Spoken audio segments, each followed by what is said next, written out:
মেহমানকে মূল্যবান বক্তব্য নিয়ে আসার জন্য শুকরিয়া আদায় করছি। ওটা বন্ধ করে।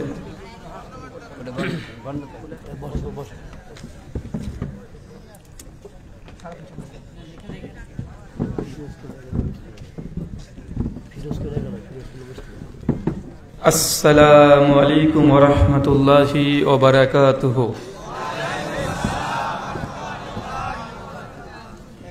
ইন্নাল হামদালিল্লাহি নাহমাদুহু ওয়া নাস্তাঈনুহু ওয়া নাস্তাগফিরুহ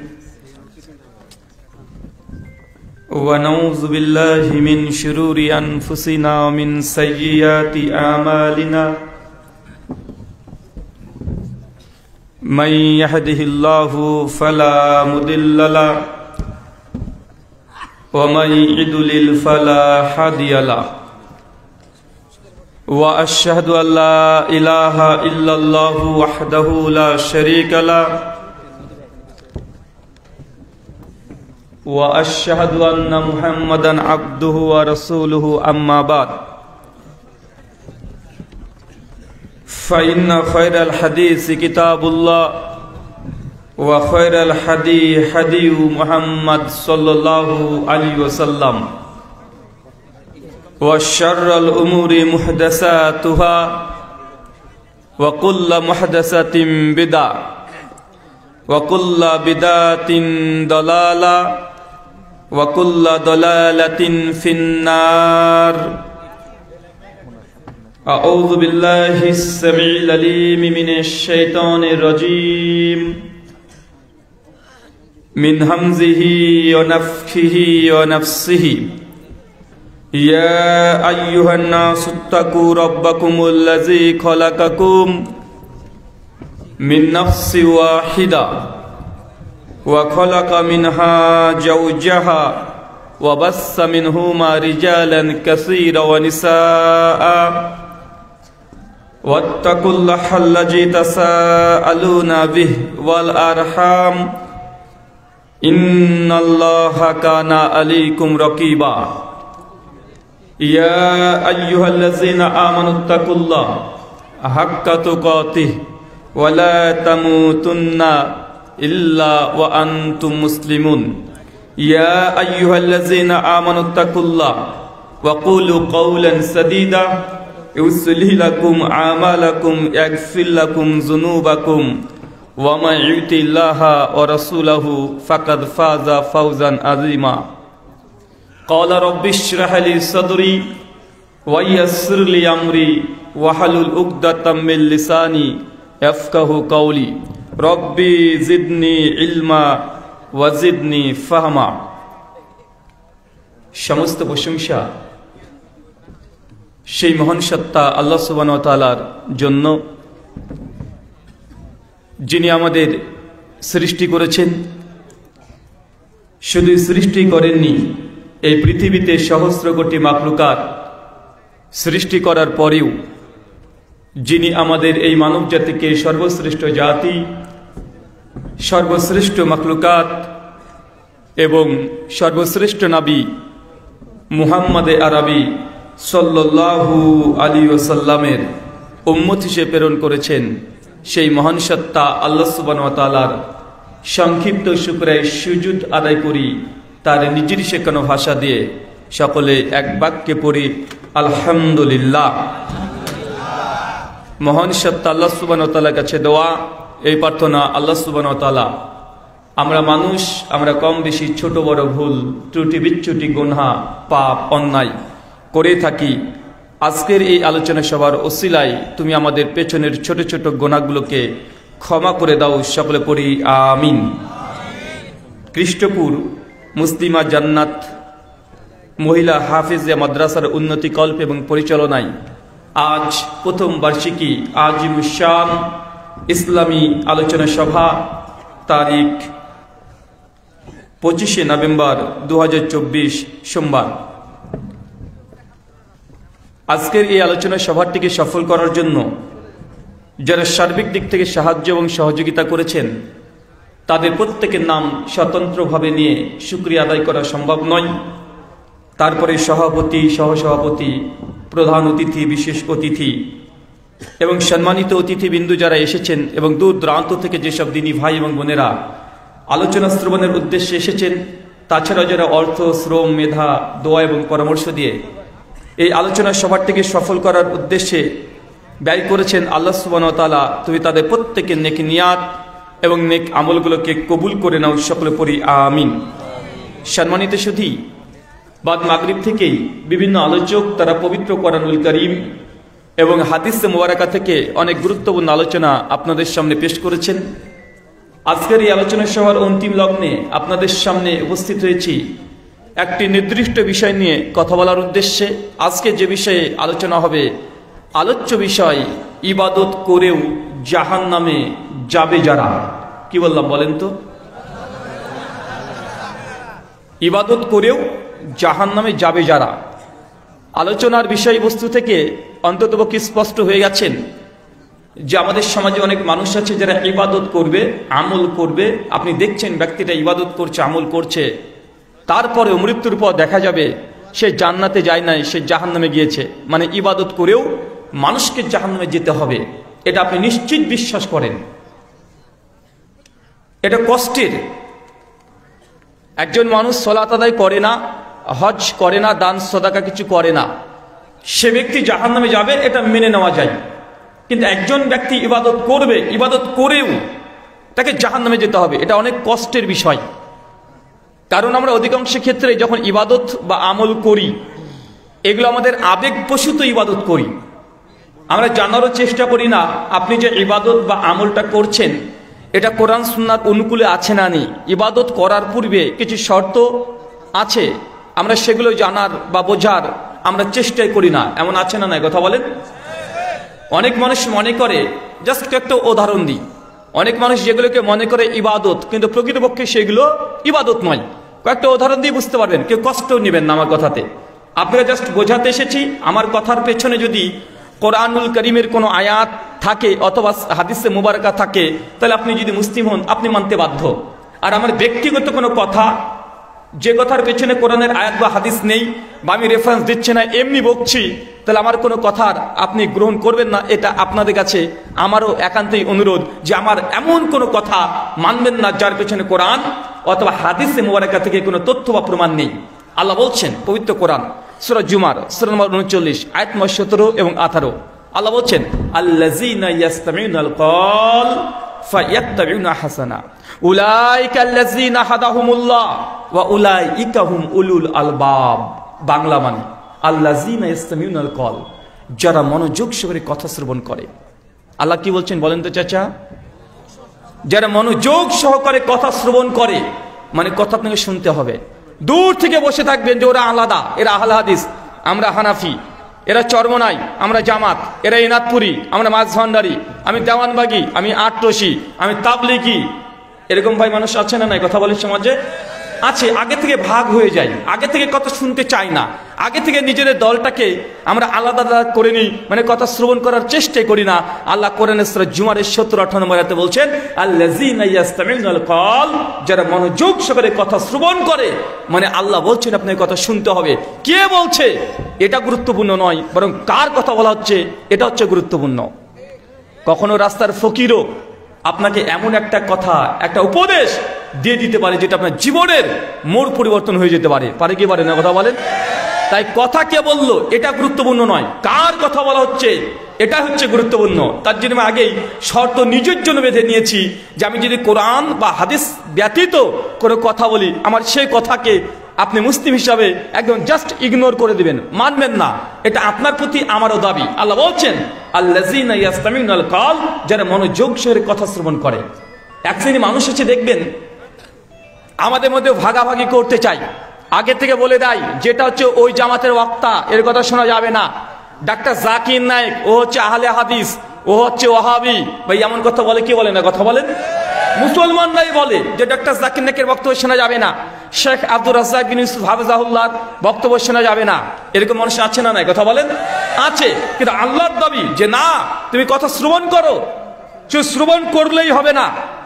আল্লাহ এরপরে বলছেন আহাসানা, শোনার পরেও ফায়াত্তাবিউ আহাসানা, দেখো এই কথাগুলোর মধ্যে কোনটা সবচেয়ে ভালো, সেই কথাটার অনুগত্য করো, অনুসরণ করো, ওটাকে গ্রহণ করে নাও। মানে কথা শুনলে সব কিছু মানা যাবে, কথা বলেন না। যেটা আহসান, উত্তম, সেটাকে আপনাকে বাঁচতে হবে, বেছেই আপনি নিজের জীবনে ধারণ করতে হবে, হৃদয়টাকে উন্মুক্ত রাখতে হবে। আপনি যা কোরআনে পাবেন, হাদিসে পাবেন, সেটা গ্রহণ করার মতো হৃদয় যদি না থাকে, তাহলে কোরআনের আয়াতের উপর আপনার আমল হচ্ছে না। যদি করেন তাহলে কি হবে? আল্লাহ বলছেন আল্লাযীনা ইয়াসতামিউনাল কওল ফায়াত্তাবিউনা আহসানা উলাইকা আল্লাযীনা হাদাহুমুল্লাহ। আমি আল্লাহ এই কোয়ালিটির মানুষ যারা আছে, যারা শোনে এবং ভালো জিনিসকে গ্রহণ করার মতো হৃদয় আছে, আমি এই শ্রেণীর মানুষকেই মূলত হেদায়েত দান করে থাকি। আমি আল্লাহ যাকে তাকে হেদায়েত দান করি না। মানে হেদায়েত পেতে হলে শুনতে হবে এবং ভালো জিনিসের অনুসরণ করতে হবে। যদি নাই শুনেন, আল্লাহ বলছেন আমি হেদায়েত করব না। আল্লাহ চাইলে আবু জাহেলকে হেদায়েত করতে পারতেন না? এটা কি আল্লাহর জন্য কঠিন ছিল? না। আল্লাহ আবু জাহেলকে হেদায়েত করেনি কেন? কারণ কথা শোনেনি। আল্লাহ নবীর উপর যখন কোরআন মাজিদ অবতীর্ণ হতো, আবু জাহেল, আবু লাহাব, উদবা, সাইবা তাদের সঙ্গপাঙ্গকে সবাইকে একদম ডিক্লার করে দিলে, শোনো মুহাম্মদের কাছে কেউ যাবে না। কারণ মুহাম্মদ যখন কোরআন পড়ে, মানুষ যেই কোরআন শুনে নাই, সেই তার ধর্মটাকে গ্রহণ করে নাই। খবরদার, কেউ মুহাম্মদের কাছে যাবে না। ভাই এরকম করতেন আবু জাহেল। মানে আবু জাহেলের চরিত্র ছিল এটা, কোরআন শোনা যাবে না, কোরআন যেখানে আছে মুহাম্মদের কাছে কেউ যাবে না। কারণ তার কথা যে শুনেছে সে ইসলাম গ্রহণ করে নিয়েছে। এখন আবু জাহেলের মতো কিছু মুসলিম সমাজেও মানুষ আছে ভাগ করে দিচ্ছে, এ ওয়াজ শোনা যাবে না, ওটা যাবে না। আছে না নাই? এটা মুসলমানের কণ্ঠ নয়, মুসলমানের কণ্ঠ এটা নয়, বরং এটা আবু জাহেলের কণ্ঠ, ওইখানে যাওয়া যাবে না।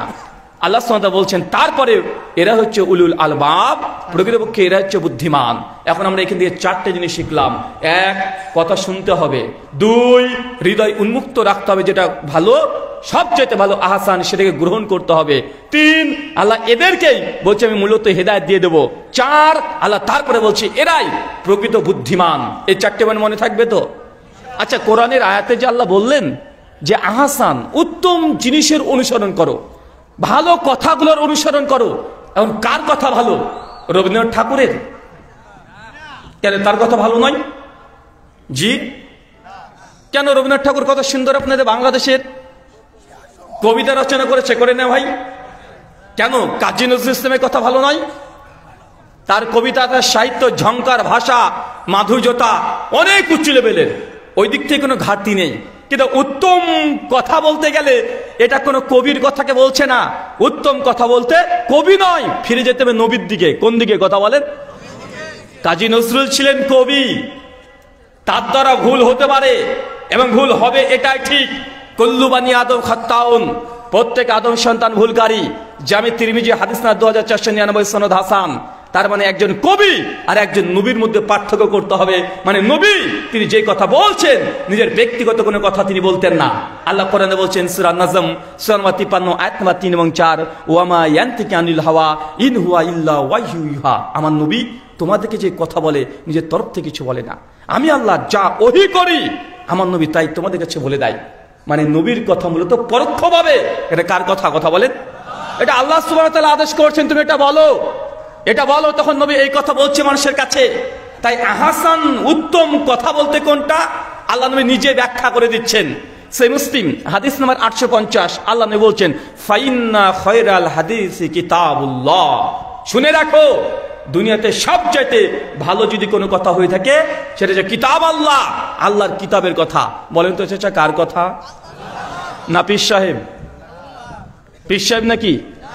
আল্লাহ বলছেন খায়রাল হাদিসি কিতাবুল্লাহ, সবচেয়ে উত্তম হাদিস, উত্তম কথা সেটা হচ্ছে আল্লাহর কোরআনের কথা। ওয়া খায়রাল হাদি হাদিউ মুহাম্মদ সাল্লাল্লাহু আলাইহি ওয়াসাল্লাম। এরপরে সবচেয়ে উত্তম কথা সেটা জনাবে মুহাম্মদ রাসূলুল্লাহ সাল্লাল্লাহু আলাইহি ওয়াসাল্লামের। তার মানে কোরআনের আয়াত যে বললো উত্তম কথার অনুসরণ করো, উত্তম বলতে এখানে কবি কাজী নজরুলের কথা বলে নাই, উত্তম বলতে এটা আমার কথা বলে নাই, উত্তম বলতে ডক্টর জাকির নায়েকের কথা বলে নাই, উত্তম বলতে কোন পীর মাশায়েখ তার কথা বলে নাই। উত্তম বলতে আল্লাহর কোরআন এবং নবীর হাদিসের কথা। কথা কি বুঝতে পারলেন? এটা আল্লাহর দাবি, নবী সাল্লাল্লাহু আলাইহি ওয়াসাল্লামের ব্যাখ্যা। তাই মনোযোগ সহকারে শুনতে হবে। কোন কথা যদি কোরআন এবং হাদিসের যদি আপনার বিরুদ্ধে চলে যায়, আপনার ভাইয়ের বিরুদ্ধে চলে যায়, আপনার রাষ্ট্রের বিরুদ্ধে চলে যায়, আপনার পীরের বিরুদ্ধে চলে যায়, তারপরে হৃদয়কে কঠিন রাখতে হবে যে কোরআন সে আছে, আমার বাপের বিরুদ্ধে গেলেও আমি কোরআনের কথা মানবো, এমন হৃদয়কে কঠোর রাখতে হবে। যদি রাখতে পারেন আল্লাহ তবে আপনাকে হেদায়েত দান করবেন। আমি জানি আপনি কষ্ট পাবেন কয়েকটা কথা বললেই। জামে তিরমিজি, সহিহ মুসলিম, হাদিস না 253, আল্লাহ নবী বলছেন, মান তারাকা সালাতা মুতাম্মাদান ফাকাদ কাফারা, যে ব্যক্তি ইচ্ছাকৃত নামাজ ত্যাগ করে দিয়েছে এই ব্যক্তি কাফের। কি বলেন তো? আপনি কষ্ট পাবেন, জানি আপনি কষ্ট পাবেন, কারণ আল্লাহ নবী বলছেন যে সালাতকে ত্যাগ করে দিয়েছে, নামাজকে বাদ দিয়েছে, নামাজ পড়ে নাই, নবীর ভাষায় ফাকাদ কাফারা, এই ব্যক্তি কাফের হয়ে গেছে। বাইনাল আবদে বাইনাল সালাহ তারকুস সালাহ, বাইনাল আবদে বাইনাল কুফরু তারকুস সালাহ। একজন মুমিন আর একজন কাফের মধ্যে পার্থক্য আল্লাহ নবী পরিষ্কারভাবে বলছে, তারকুস সালাহ, সালাতকে পরিত্যাগ করা, মানে আপনি নামাজ না পড়লে নবীর ভাষায় আপনি কাফের, এটা আপনার বিরুদ্ধে। তারপরেও আপনার হৃদয়কে কঠিন রেখে আপনাকে শুনতে হবে। যদি না শুনেন আপনার হৃদয়ে সালাতের জন্য ভালোবাসা মহব্বত আসবে না। আসবে? কথা বলেন। আচ্ছা, আল্লাহ নবী যে বললেন মুমিন আর মুসলমানের মধ্যে পার্থক্য হচ্ছে সালাত, আর নবী তারপরে বলছে যে সালাত ত্যাগ করেছে সে কাফের হয়ে গেছে। আচ্ছা, কোন কোয়ালিটির কাফের? কাফের তো অনেক কোয়ালিটির আছে না ভাইজান? কাফের তো অনেক কোয়ালিটির আছে। মুসনাদ আহমদ হাদিস না 17109, আল্লাহ নবী বলছেন যে দুনিয়াতে সালাত নামাজকে ত্যাগ করে দিয়েছে এই ব্যক্তি কিয়ামতে হাসর হবে 1 নম্বর ফেরাউনের সঙ্গে। কার সঙ্গে? কার সঙ্গে? ফেরাউনের সঙ্গে। মানে আপনি যে কোন কোয়ালিটির কাফের এটা হাদিসে ইঙ্গিত দিচ্ছে। মানে আপনি যে সালাতকে পরিত্যাগ করে দেন আপনি কিয়ামতের নবীর সঙ্গে উঠতে পারবেন না। সূরা বনী ইসরাইল আয়াত নাম্বার 71 আল্লাহ বলছে, ইয়াউমা নাদউ কুল্লা উনাসিন বিইমামিহিম, সেই দিন কিয়ামতের সংকটময় সময় প্রত্যেক মানুষ নিজ নিজ ইমামের সঙ্গে উঠবেন। ইমাম বলতে এখানে নবীন, নবীদের সঙ্গে উঠবে। মানে আমরা মুসলমান যারা আমরা সালাত আদায় করেছি, যারা আমরা হজ করেছি, জাকাত দিয়েছি, আমরা নবী মুহাম্মদ সাল্লাল্লাহু আলাইহি ওয়াসাল্লামের পেছনে উঠবো। আর নবী বলছেন যে ব্যক্তি সালাত ত্যাগ করে দিয়েছে সে কাফের হয়ে গেছে। কার পেছনে উঠবে? কার সঙ্গে? ফেরাউনের সঙ্গে। এখন আপনি চিন্তা করে দেখেন আপনি কাকে ইমাম চান কিয়ামতের সংকটময় সময়? ফেরাউনের সঙ্গে যদি উঠতে চান সালাতের দরকার নেই। আর যদি বলেন না আমি আমাদের নবীর সঙ্গে উঠবো, তাহলে আপনাকে কিয়ামতের মাঠে নয় এখন থেকে প্রস্তুতি নিতে হবে। আপনাকে সালাত আদায়ের জন্য বাধ্যতামূলক সালাত আদায় শুরু করতে হবে। জানি এই জিনিসটা আপনার জন্য কঠিন, তারপর আপনাকে মেনে চলতে হবে, এটাই ঠিক। আলোচ্য বিষয়, ইবাদত করেও জাহান্নামে যাবে যারা। আচ্ছা বলেন তো, ইবাদত ইবাদত করছি, ইবাদত এটা কোন ভাষা? কি ভাষা? আরবি। এটা বাংলা মানে কি? উপাসনা করা। এটা তো সংস্কৃত টাচ চলে গেল। জি, দাসত্ব করা। মাশাআল্লাহ। সূরা জারিয়াত সূরা নম্বর 51 আয়াত নম্বর 56 আল্লাহ বলছেন, ওয়ামা খলাকতু জিন্না ওয়া ইনসা ইল্লা লিয়াবুদুন। ওয়া মা, ভালো করে কোরআনটা দেখেন, ওয়া মা, অবশ্যই না। মা হচ্ছে নাফিস থেকে না বোধক, অবশ্যই না। আমি মানুষকে সৃষ্টি করতাম না, জিনকেও সৃষ্টি করতাম না। আল্লাহ বলছেন আমি মানুষ এবং জিনকে সৃষ্টি করতাম না। কেন করেছি? কালিমা হাসের তাগিদ আছে, ইল্লা লিয়াবুদুন, শুধুমাত্র কেবলমাত্র মানুষ আর জিন যেন আমার ইবাদত করে, আমি এই জন্য সৃষ্টি করেছি। মানে সৃষ্টির উদ্দেশ্য অন্য কিছু নয়, আল্লাহর ইবাদত করা। কি করা? কথা বলেন। ইবাদত করা। ইবাদত মানে কি বুঝলাম? দাসত্ব করা। শুধু ইবাদত মানে দাসত্ব করাতে ক্ষান্ত নয়। শাইখুল ইসলাম ইবনে তাইমিয়া রাহিমাহুল্লাহ মৃত্যুবরণ করেছে আজকে 700 বছর পূর্বে, 751 হিজরিতে তিনি মৃত্যুবরণ করেছে। তার বিখ্যাত জগৎ বিখ্যাত গ্রন্থ আছে মিনহাজুস সুন্নাহ বিন নববিয়্যা, দ্বিতীয় খণ্ডের 420 এবং 21 পৃষ্ঠায় বলছেন ইবাদত 2 ভাগে ভাগ। কয় ভাগে ভাগ? আরো জোরে বলেন। ইবাদত 2 ভাগে ভাগ। আজকে আলোচনা থেকে একটা জিনিস হলে শিখতে হবে, বেশি জিনিস শেখার দরকার নেই। একটা জিনিস শিখে যান। একটা যদি শিখতে পারেন, এই যে প্রথম বার্ষিকী ওয়াজ মাহফিল আপনাদের হচ্ছে ইনশাআল্লাহ, আল্লাহ যদি কবুল করে নেয়, এই একটা জিনিস শিখেই যে আপনি আমল করেন, আল্লাহ চাইলে আপনাকে ক্ষমা করে জান্নাত দিতে পারে কি পারে না? কথা বলেন। তার জন্য ইবাদত মানুষ অনেক জানে, অনেক কিছু ইবাদত করতে হয় জানে, জিকির আজকার তসবিহ তাহলিল সব জানেন, কিন্তু আপনি এটা জানেন না যে ইবাদত করেও আপনার জাহান্নামে যেতে হবে। তাই কি করলে জাহান্নাম থেকে বাঁচবেন আগে এটা জানা জরুরি, ইবাদত করাটা জরুরি নয়। কেন হিন্দুরা ইবাদত করে না? কি বলেন? করে না? ওই যে আমি বললাম ইবাদতের মানে কি, আপনি বলেন উপাসনা। উপাসনা কারা বলে? হিন্দুরা বলে আমরা তসবি টিপি, ওরা তো তসবি টেপে না ভাইজান। 16 মালা দেখবেন টিপছে। আমরা ওয়াজ মাহফিল করছি, মিলাদ করছি, হিন্দু দাদারাও দেখবেন তাদের জুন জুলাই মাসের দিকে হরিনাম বাসর করে, নাম জপ করে, হরিনাম জপ করে কি করে না? হরে কৃষ্ণা কৃষ্ণা কৃষ্ণা হরে হরে, হরে রাম রাম রাম হরে হরে। দিন রাত 3 দিন 7 দিন তারা তো জিকির করছে, ওটা তো তাদের জিকির করছে না ভাইজান। ইবাদত তো তারা করছে, করে নাকি ইবাদত? সবাই কম বেশি ইবাদত করছে। তো ইবাদত করলে যদি মানুষ জান্নাত চলে যেত এটা খুব ভালো হতো। তার মানে এটা নয়। আপনাকে এই জন্য বোঝানোর চেষ্টা করব যে ইবাদত করেও মানুষকে জাহান্নামে যেতে হবে। এখন কোন ইবাদত করলে আপনি জাহান্নামে যাবেন আর কোন ইবাদত করলে জান্নাতে যাবেন জানার দরকার আছে না নাই? জানার দরকার আছে। তাই এই গুরুত্বপূর্ণ বিষয়। অনেকে মনে করতে পারেন যে ভারত থেকে বক্তা এসেছে, মনে ভারতের হিন্দি সিনেমার গজল বলবে। কারণ বক্তারা তো গজল বলতে এক্সপার্ট আছে না ভাইজান। একদম 1 ঘন্টা আলোচনা করলে 15 থেকে 20 খানা গজল বলে। আর প্রত্যেকটা গজল আছে সেগুলো একদম হিন্দি আর বাংলা সিনেমার লেটেস্ট ভার্সনে যে গানগুলো আছে ওই সুরে ওই ঢং দিয়ে গজল বলা হয় কি হয় না? কথা বলেন। তার মানে যে হুজুর গজলটাকে নকল করেছে ওই হুজুর অরিজিনাল গানটা, হিন্দি গানটাকে কতবার শুনেছে? মানে বুঝতে পারলেন না মনে হয়। আচ্ছা, আমি যে গান শুনিনি সেই গানকে সুর দিতে পারবো? তো ওই হুজুর যখন একটা গজল বলছে গানের ঢঙে গানের সুরে, তাহলে কমপক্ষে গানটাকে না হলে 10 থেকে 20 বার কমপক্ষে শুনতে হয়েছে। নচেচ্ছে নকল করবে কি হবে? কোথায় কোন ভাস? মানে হুজুর কতক্ষণ ধরে যে শুনেছে, তারপর যে একটা গানকে গজল করেছে, মানে বুঝতে পাচ্ছেন আপনি। আমাকে নতুন করে বোঝানোর প্রয়োজন নেই। তাই অনেকে মায়েরা ভাবতে পারে ভারত থেকে বক্তা এসেছে, মনে হয় কঠিন একটা সুর দিবে, কাঁদিয়ে চলে যাবে আর গজল বলে চলে যাবে। আল্লাহি গোটা আলোচনা শেষ হয়ে যাবে, আমি একটাও গজল বলবো না, আমি সুরও দেব না। তাহলে কি করবেন? এই যে কাটা কাটা কথাগুলো বলছি, এই কথাগুলো আমার ওয়াজ, এগুলো আমার লেকচার, এগুলো আমার আলোচনা, এটাই যা বলবেন তাই। মানে আমি সুর দেব না, গজলও বলবো না। অথচ অনেক মানুষ বসে থাকতে পারে কখন হুজুর বক্তব্য শুরু করবে, কারণ মনে করছে সুর না দিলে বক্তব্য হলোই না। ভাই এমন মানুষ আছে না? কথা বলেন।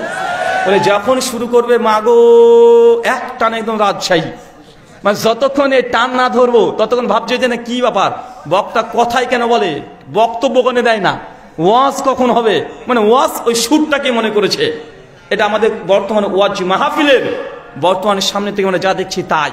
আল্লাহ সুবহানাহু ওয়া তাআলা আমাদেরকে বুঝার তৌফিক দান করো, সকলে পড়ি আমিন। সম্মানিত শুধু ইবাদত করেও জাহান্নামে যাবে যারা। ইবাদত কাকে বলে? শাইখুল ইসলাম ইবনে তাইমিয়া রাহিমাহুল্লাহ বলছেন ইবাদত 2 ভাগে ভাগ। এক, আল্লাহকে খুশি করার জন্য একজন বান্দা আল্লাহ যা আদেশ করেছে, আল্লাহকে খুশি করার জন্য আল্লাহ যা আদেশ করেছে গ্রহণ করে নেওয়া, এটাকে বলা হয় ইবাদত। কি বললাম বলেন তো? আল্লাহ যা আদেশ করেছে, আপনি বান্দা আল্লাহকে খুশি করার জন্য সে আমলটা করবেন, আদেশকে গ্রহণ করবেন, এটাকে বলা ইবাদত। উদাহরণ, আল্লাহ বলছেন আকিমিস সালাহ, নামাজ কায়েম করো। নামাজ পড়ছেন, অবশ্যই ইবাদত করছেন। অতু যাকাত, যাকাত আদায় করছেন, অবশ্যই আল্লাহর ইবাদত করছেন। সূরা বাকারা 2 আয়াত নাম্বার 83 আল্লাহ বলছেন ইয়া আইয়ুহাল্লাযিনা আমানু, হে বিশ্বাসীগণ, কুতিবা আলাইকুমুস সিয়াম, তোমাদের উপরে রোজাকে আমি ফরজ করেছি। রমজান মাসে যদি একজন বান্দা সিয়াম পালন করে, রোজা পালন করে, এটা ইবাদত কি ইবাদত নয়? এটা ইবাদত। হজ করছেন, এটা ইবাদত। কিন্তু এগুলো ইবাদতের অর্ধেক রূপ। কি বললাম চেষ্টা বলেন তো? এখন একটু বুঝতে হবে আপনাকে। নামাজ, রোজা, হজ, যাকাত, দান, সাদকা এগুলো ইবাদত। এগুলো বুঝাতে আপনাকে আসি নাই। আপনি এগুলো জানেন যে এগুলো ইবাদত, কিন্তু কোনটা জানেন না। এবার যেটা বলবো সেটা আপনি জানেন না। আল্লাহ সুবহানাহু ওয়া তাআলা যেগুলোকে নিষেধ করেছেন, যেগুলো হারাম করেছেন, সেই হারাম জিনিস থেকে আপনি দূরে থাকবেন। হারাম বস্তুর কাছে যাবেন না। যখনই হারাম জিনিস সামনে চলে আসবে আপনি বলবেন ইন্নী আখাফুল্লাহ, নিশ্চয়ই আমি আমার রব আল্লাহকে ভয় করি। এই কথা বলে চট করে ওই স্থানকে ত্যাগ করে দিবেন। এই যে স্থান ত্যাগ করে পালিয়ে আসলেন, এটাও ইবাদত। উদাহরণ, কোরআনুল কারীম সূরা বনী ইসরাঈল সূরা 17 আয়াত নাম্বার 32 আল্লাহ বলছেন লা তাকরাবুজ জিনা, জিনা যে রাস্তায় আছে তার ধারের কাছে যেও না। কথা বুঝতে পারলেন না ভাইজান? কি বললাম বলেন তো? জেনা যে রাস্তায় আছে তার ধারে কাছে যেও না। জেনা যে রাস্তায় আছে তার ধারে কাছে যেও না মানে জেনা বলতে কি বুঝেন আপনি? শুধু অবৈধ মেলামেশাকে আপনি জেনা বুঝেন, কিন্তু আপনি এটা বুঝেন না। তার জন্য প্রশ্ন করেছি, আপনি ভাবছেন একজন বিবাহ ছাড়া বিয়ের বহির্ভূত একজন নারী একজন পুরুষ যদি একত্রিত হয় এটাকে জেনা বা ব্যভিচার বলে, কিন্তু আল্লাহ নবী বলছেন প্রত্যেক আদম সন্তানের 3 কোয়ালিটির জেনা করেই থাকে। এক চোখের জেনা, চোখ দিয়ে দেখা, বা এই কথা আপনি শুনেছেন কিন্তু এই জিনিসটা আপনার মাইন্ডে থাকে না। চোখ দিয়ে দেখা মানে রাত্রিবেলাতে আপনি পর্নোগ্রাফি ভিডিও দেখছেন, এই যে দেখছেন এটা জেনা কি জেনা নাই, কথা বলেন। কিন্তু এই গুনাহটা আপনি করছেন কি করছেন না, এটাও জেনা। মানে সরাসরি একজন ফিজিক্যালে যাচ্ছেন, একদম ডাইরেক্ট, এটা তো জেনা একদম বড় ধরনের। জেনা কিছু বাচ্চা কাচ্চা আছে, মানে এই জেনা প্রথমে একটা মানুষ প্রথম দিনে ওই খারাপ জায়গাতে যেতে পারে না, আস্তে আস্তে সে আস্তে আস্তে আস্তে ওই গভীর জায়গাতে চলে যায়। প্রথম চোখের জেনা কি, কথা বলেন, চোখ দিয়ে দেখা। আচ্ছা পর্নোগ্রাফি দেখছেন কি দেখছেন না, গোটা বিশ্ব জগতের ওয়েবসাইটের রিপোর্ট, গোটা বিশ্ব জগতে যেই সব সাইটগুলোকে সব চাইতে মানুষ বেশি সার্চ করে সেগুলো হচ্ছে পর্নোগ্রাফি সাইট। মানে উলঙ্গ বিভিন্ন রকমের নোংরা ভিডিও আছে, এই সাইটগুলো মানুষ সবচেয়ে বেশি সার্চ করছে। তার মানে বোঝা যাচ্ছে মানুষ এগুলো দেখে, দেখে না তো কাদের জন্য তৈরি করে, দেখে বলে তো করছে।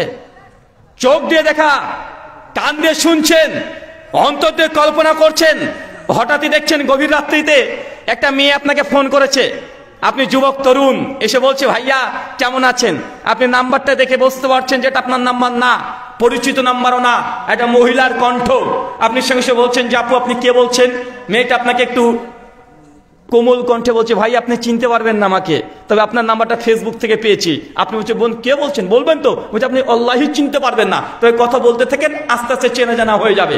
এই কথা যদি বলে, আর ছেলেটা যদি বলে ইন্নী আখাফুল্লাহ, নিশ্চয়ই আমি আমার রব আল্লাহকে ভয় করি, এই কথা বলে সঙ্গে সঙ্গে চট করে মোবাইলটাকে যদি ফোনটা কেটে দেয়, ভাই বলেন তো এটা ইবাদত কি ইবাদত নয়? এটাও ইবাদত। চাচা আপনাকে দীর্ঘদিন ধরে দেখে আসছি, এশার সালাত কেবল শেষ করেছেন, এশার সালাত শেষ করে সঙ্গে সঙ্গে চট করে মসজিদ থেকে বেরিয়ে আসছেন, এসে সঙ্গে সঙ্গে চায়ের দোকানে বসছেন। চায়ের দোকানে একটা বড় টিভি লাগানো আছে, টিভিতে আমাদের ভারত থেকে বিভিন্ন সিরিয়াল হয়, বিভিন্ন গান বাদ্যযন্ত্র চলে। আপনি প্রতিদিন নামাজ শেষ করে টিভি দেখছেন, আর দোকানদারকে বলছেন একটা 300 জর্দা দিয়ে, কি পুরি জর্দা আছে আপনাদের বাংলাদেশে, হাকিম পুরি জর্দা দিয়ে আপনি পাঞ্চি বাচ্ছেন আর গান শুনছেন। আছে না নাই, কথা বলেন, আছে না নাই? আছে। আল্লাহ সুবহানাহু ওয়া তাআলা বলেন পবিত্র কোরআন সূরা মাইদা সূরা নম্বর 5 আয়াত নম্বর 90, ইয়া আইয়ুহাল্লাযিনা আমানু, হে বিশ্বাসীগণ, ইন্নামাল খামরু ওয়াল মাইসির, নিশ্চয়ই মদ এবং জুয়া দুটোই একসঙ্গে হারাম করা হয়েছে। মদ এবং জুয়া আপনি জানলেন যে আপনি যে হাকিমপুরি জর্দা দিয়ে পান খাচ্ছেন এটা হালাল না হারাম? কিন্তু হুজুর যে বলেছে মুকরু, হুজুর বলে না ভাইজান। আর আমরা বাঙালি মানুষ তো, মানে আরবি ভাষার প্রতি আমাদের একটু বেশি ভালোবাসা, একটু বেশি আমরা সম্মান করে ফেলি। মানে বলে না যে বাপকে বাপ বলে না, শ্বশুরকে আব্বাজান বলে, তো অনেকটা আরবি ভাষার প্রতি আমাদের এতটা ভালোবাসা আছে। মানে হুজুরকে যখন বলছেন হুজুর এই যে বিড়ি সিগারেট জর্দা আলাপাতা ধৈনি যা খাচ্ছেন এগুলো তো নিষিদ্ধ দ্রব্য, আল্লাহ সুবহানাহু ওয়া তাআলা তো খামরুনকে হারাম করেছে, খামারকে তো হারাম করেছে, কেন খাচ্ছেন? হুজুর স্বীকার করতে চায় না। হুজুর বাঙালি মুসলমানকে বলে আরে কে বললো বিড়ি সিগারেট জর্দা হারাম রে বাবা? আরে কোরআনে কোনো জায়গাতে বিড়ি সিগারেটের নাম লেখা আছে? সত্যি কোরআন ঘাটলে আপনি বিড়ি সিগারেট জর্দা কিছুই পাবেন না। ওই যে তাহলে হারাম ফতোয়া দিল কিভাবে? তো হুজুর তাহলে বিড়ি খাওয়া কি, জর্দা খাওয়া কি? উনি ঘুরিয়ে পেঁচিয়ে বলবে আসলে বিড়ি খাওয়া এটা তোর বুঝতে পারছিস, সেটা এটা করে শেষে ঘুরে বলবে এটা হচ্ছে মুকরু, মানে ঠিক করে শব্দটাও বলে না, শব্দ হচ্ছে মাকরু। কি বলেন তো? মাকরু। আচ্ছা মাকরু বাংলা মানে জানেন? মাকরু বাংলা মানে হচ্ছে খারাপ, মাকরু মানে ক্ষতিকর, মাকরু মানে অপছন্দনীয়, মাকরু মানে নিন্দনীয়। বলেন মাকরুর একটা বাংলা ভালো বলেন? আমরা বাঙালি, হুজুর যেহেতু বলেছে বিড়ি খাওয়া হারাম না, বাঙালি বুঝে হারাম না মানে হালাল। মাকরু আবার কি ক্যা চিজ হে? মানে এরকম মনে করেন না ভাইজান যে মাকরু এটা আবার কি হয়, হালাল হবে নচেত হারাম হবে। তো মাকরু যখন বলছে তো মনে হয় খাওয়া যায়। আসলে ফেকার পরিভাষায় মাকরু কাকে বলে চাচা? গুমরটাকে ফাঁস করে দিই, 100-এ 100, 100-তে 100 যেটা পায় সেটাকে বলা হয় হারাম। কিন্তু এই জিনিসটাকে 100-তে 100 দেওয়া যাচ্ছে না। কত পেয়েছে? 100-তে 97 পেয়েছে, 3 পায়নি, মানে 100-এর মধ্যে 97% হারাম। এটাকে বলা হয় আরবিতে মাকরু। এবার কি বুঝতে পারছেন? তো হুজুর কি খায় আপনার? ওই মদের চাইতে 3 ইঞ্চি জিনিস কম খায়। বুঝতে পারলেন না মনে হয়? মানে মদ তো ডাইরেক্ট হারাম, মাকরু কোনটা? যেটা মদের কাছাকাছি, মাত্র 3 নম্বর আর পায় নাই, 3 নম্বর পেলেই ওটা মদ হয়ে যেত। কথা কি বুঝতে পারছেন? হুজুর তারপরে বলছে এটা মাকরু, আবার জোর করে চিৎকার মেরে বলছে কই কোরআনে তো বিড়ির কথা লেখা নেই, জর্দার কথা লেখা নেই, অতএব এটা হালাল বা মাকরু বলে দিচ্ছে। আচ্ছা কোন যদি হিরোইনচি, আপনাদের এলাকায় হিরোইন খায় কেউ? হ্যাঁ, আচ্ছা হিরোইন খোঁজ যদি বলে কোরআনে তো মদ খাওয়ার কথা নিষেধ আছে, আমি তো হিরোইন খাই, হিরোইনের কথা তো কোরআনে নেই, হাদিসেও নেই। কোন হুজুর যদি দেখাতে পারে আমি হিরোইন খাওয়া বাদ দিয়ে দেবো, ভাই কোরআন থেকে হিরোইন পাবেন? আচ্ছা কেউ যদি বলে কোরআনে তো আল্লাহ মদ হারাম করেছে, আমি তো মদ খাই না, বিয়ার খাই। এখন বিয়ার তো কোরআনে হারাম নাই, আছে নাকি? কথা বলেন, বিয়ারের নাম ধরে কোরআনে হারাম পাওয়া যাবে? পাওয়া যাবে না। কেউ যদি গাঁজাখোর, সে যদি বলে যে আল্লাহ মদ হারাম করেছে, গাঁজা তো আর হারাম করেনি, তাই গাঁজা খাওয়াটা মাকরু বলে জায়েজ বলে যদি খেতে শুরু করে, এটাকে জায়েজ হবে? কথা বলেন। তো এখনো বর্তমানে আধুনিক টেকনোলজি গোটা বিশ্ব জগতে কয়েক লক্ষ প্রজাতির এখন নেশা পাওয়া যায়। এখন আল্লাহ যদি প্রত্যেকে নেশার নাম ধরে ধরে কোরআনে লিখতো মদ, বিড়ি, সিগারেট, হিরোইন, বিয়ার, এখন বিয়ার বা ব্র্যান্ড, এটা লেবুজিন, এটা অমুক জিন, কত যে নাম আছে না নাই? কথা বলেন। এখন আল্লাহ যদি এই নেশার নাম ধরে যদি হারাম করতো, এই কোরআনের মতো 10খানা কোরআন লাগতো কি লাগতো না? কথা বলেন। আল্লাহ এর জন্য এক কথা বলে দিয়েছে, সুনান ইবনে মাজাহ হাদিস 3376, কুল্লু মুসকির খামরুন, কুল্লু খামরুন হারামুন, যা খেলে মানুষের মধ্যে নেশা তৈরি হয় তা সব হারাম। মানে এক কথায় একদম বাউন্ডার আউট করে দিয়েছে। যা আছে পৃথিবীতে যাতে নেশা হবে তাই হারাম। এখন বলেন বিড়ি খেলে আপনার নেশা হয় কি হয় না? সিগারেট খেলে নেশা হয় কি হয় না? আচ্ছা কে কে বিড়ি খান একটু হাত তোলেন তো। মাশাআল্লাহ, কেউ খান না আপনারা? না না, আপনারা তো ভালো মানুষ, কেউ খান না, মাশাআল্লাহ। আচ্ছা আপনাদের এই রাজশাহীর সবচেয়ে বিখ্যাত খাবারের নাম কি? আম। আচ্ছা কে কে আম খেতে ভালোবাসেন বা খান একটু হাত তোলেন তো দেখি। মাশাআল্লাহ, হাত নামিয়ে ফেলেন আবার। আচ্ছা এই যতজন মানুষ এখানে বসে আছেন আসলে কি তারা বিড়ি খায় না? আমার বিশ্বাস সিংহভাগ মানুষই বিড়ি খায়, সিগারেট খায়, জর্দা খায়, কোনো না কোনো নেশার সঙ্গে আবদ্ধ আছে। এখন এতগুলো মানুষ যেমন বললাম বিড়ি কে খান, কেউ হাত তোলে না, কিন্তু আম খাওয়ার সময় হাত তুলেছে। এই যে হাত না তোলাটাই সে লজ্জাবোধ করছে, হাত না তোলায় প্রমাণ করে বিড়ি, জর্দা, সিগারেট প্রত্যেকটাই হারাম।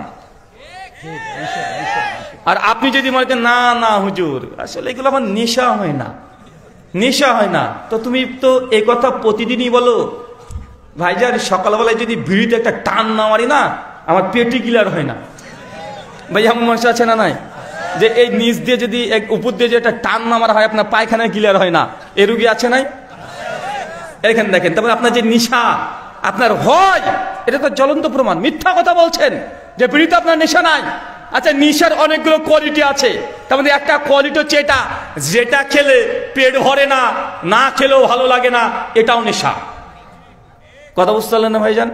আচ্ছা বিড়ি, সিগারেট, জর্দাতে পেট ভরে, আবার না খেলে ওই জন্য ভালো লাগে না, মানে ইফতারটা করলেন, যতক্ষণ হুজুরে 350 জর্দা দিয়ে হাকিমপুরি না মারছে ওর জন্য ভালোই লাগবে না, এনার্জি পাবে না, আছে না নাই? কথা বলেন।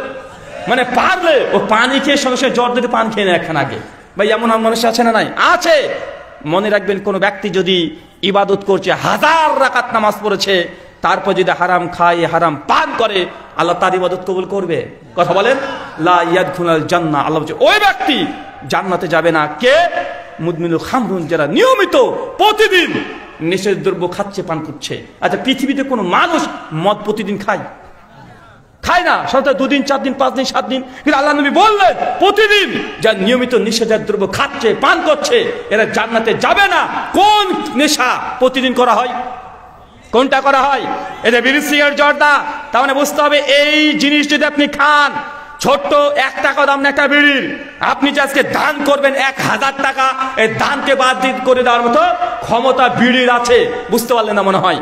আপনি এখনই বিড়ি খাচ্ছেন মাত্র 1 টাকা দামের, 1000 টাকা দান করে দিলেন, আর দান করছেন আর বিড়িও খান আপনি, এটাকে বাদ দেননি এখন পর্যন্ত। বলেন তো আপনার ইবাদত কবুল হবে কি হবে না? ইবাদত কবুল আপনার হবে না। আল্লাহর নবী তার জন্য বলছে ইবাদতের দুটো ভাগ, এক আল্লাহ যা আদেশ করেছে গ্রহণ করবেন, এটা যেমন ইবাদত, আল্লাহ যা নিষেধ করেছে ভয়ে ছেড়ে দিবেন, করবেন না, এটাও ইবাদত। আমরা মূলত নামাজ রোজা যারা করি, এটা বেশি কঠিন কাজ নয়। নামাজ রোজা হজ যাকাত বেশি কঠিন কাজ নয়, আল্লাহই বেশি কঠিন কাজ নয়। বেশি কঠিন কাজ আল্লাহ যেগুলো হারাম করেছে, হারাম থেকে দূরে থাকা। আচ্ছা বলেন, নবী আদমকে আল্লাহ বললেন যাও আদম, গোটা জান্নাত তোমার, তোমরা স্বামী স্ত্রী গোটা জান্নাত এনজয় করো, যা মন যায় খাও পান করো, জান্নাতে কত রকমের ফল কত কি আছে। শুধু আল্লাহ বললেন ওই গাছের কাছে যাবে না, একটা হুকুম করেছে, একটাকে হারাম করেছে, ওই গাছের কাছে যাবে না। হারাম কটা করেছিল? একটা। আচ্ছা বলেন তো কি ঘটেছিল? কি ঘটেছিল? ওই ঘুরে ফিরে যেটা হারাম করেছে আদম সন্তান আদম ওখানে গিয়েছে। তার মানে বোঝাচ্ছে এই ইবাদত করার চাইতে আল্লাহ যা নিষেধ করেছে, হারাম করেছে, হারাম থেকে দূরে থাকা অনেক বড় কঠিন কাজ। কিন্তু আমরা এটাই বুঝতে পারলাম না। আল্লাহ সুবহানাহু ওয়া তাআলা আমাদেরকে হারাম থেকে দূরে থাকার তৌফিক দান করে, সকলে পড়ি আমিন।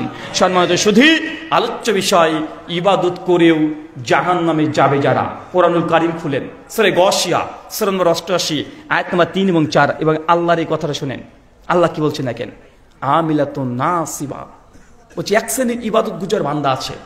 নবী আপনি দেখবেন দুনিয়াতে এক শ্রেণীর ইবাদত গুজার বান্দা আছে, আমিলাতুন নাসিবা, এরা ইবাদত করে করে ক্লান্ত হয়ে গেছে, ইবাদত করে করে পরিশ্রান্ত হয়ে গেছে, এত ইবাদত করেছে, ইবাদত করে করে ক্লান্ত হয়ে গেছে। আচ্ছা এমন কোন ইবাদত গুজার বান্দাকে দেখেছেন যে ইবাদত করে করে ক্লান্ত হয়ে যাচ্ছে? আল্লাহ তারপরে বলছে তাসলা নারুন হামিয়া, আমি আল্লাহ তারপরেও তাকে ধরে জাহান্নামে নিক্ষেপ করে দেব। ভয় লাগে? যারা ইবাদত করেন তাদের এই আয়াতটা শোনা পরে ভয় লাগা উচিত। আল্লাহ বলছেন আমিলাতুন নাসিবা, ইবাদত করে করে ক্লান্ত হয়ে গেছে, এত ইবাদত করেছে। তাসলা নারুন হামিয়া, আমি আল্লাহ তারপরে তাকে ধরে জাহান্নামে নিক্ষেপ করে দেব। তার মানে আপনাকে বুঝতে হবে সমাজে এমন কিছু ইবাদত আছে, এমন কিছু ইবাদত গুজার বান্দাও পাওয়া যাবে যারা ইবাদত করে করে ক্লান্ত হবে, আবার জাহান্নামেও যাবে। আপনি দেখছেন একজন মানুষকে ও সালাত আদায় করে তারপরে সে জাহান্নামে যাবে, এটা আল্লাহর দাবি, এটা আমাদের দাবি নয়। সূরা গাশিয়া আয়াত 3 এবং 4 এখনই বাংলা অনুবাদ সব আপনি দেখে নেন। আচ্ছা কোন ইবাদত গুজার বান্দা তাহলে এত ইবাদত করলো তারপরে সে জাহান্নামে যাবে?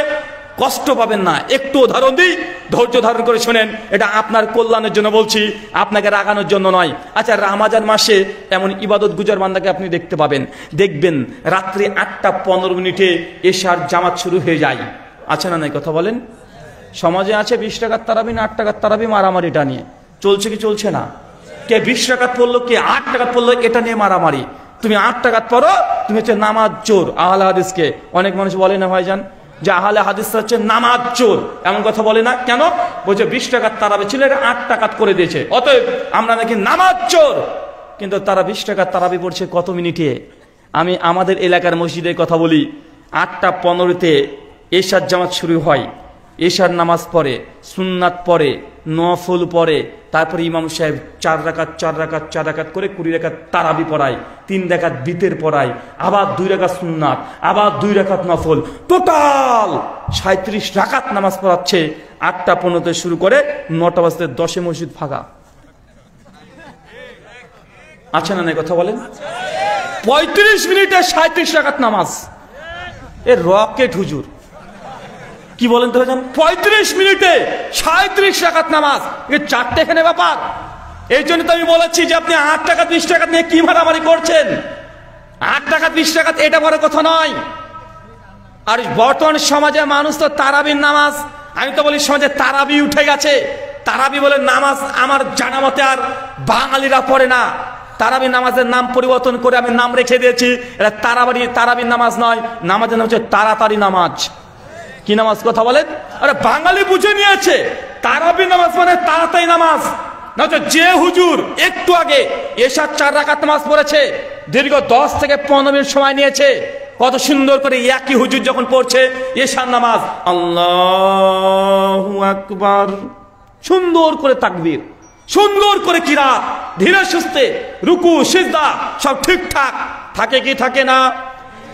কিন্তু হুজুর যখন ঈশান নামাজ শেষ হয়ে যায় ঘুরে তখন বলে শোনেন তারাবি নিয়াত করেন, এখন তারাবি হবে, মুসল্লিও রেডি। আর তারাবি হুজুর, আচ্ছা ঠিক আছে, একদম রেডি, লুঙ্গি টুঙ্গি বেঁধে একদম রেডি, হুজুর একদম রেডি।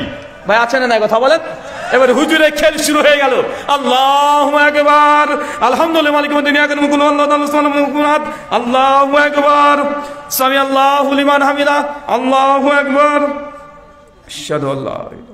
আসসালামু আলাইকুম ওয়া রাহমাতুল্লাহ, আসসালামু আলাইকুম ওয়া রাহমাতুল্লাহ, আল্লাহুম্মা আমিন বিহাকা লা ইলাহা ইল্লাল্লাহ।